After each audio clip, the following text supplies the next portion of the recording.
Hello everyone, welcome back to another video. Today I will show you how to delete community in WhatsApp.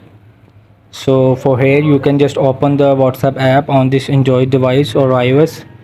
The solution is for both. So you can see the first I will open the community by the name of Rogers.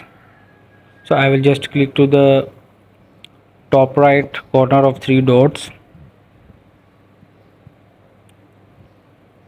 or you can also just click to the Rogers by username.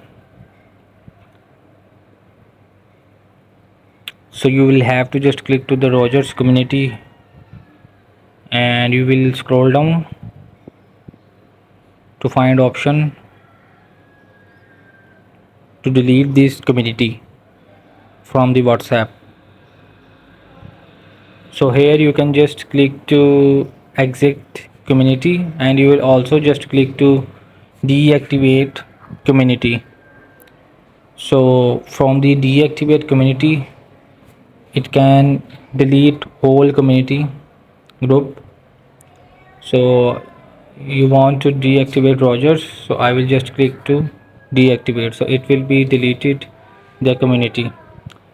So hope this video help you. Please don't forget to like and subscribe and get notified for more videos.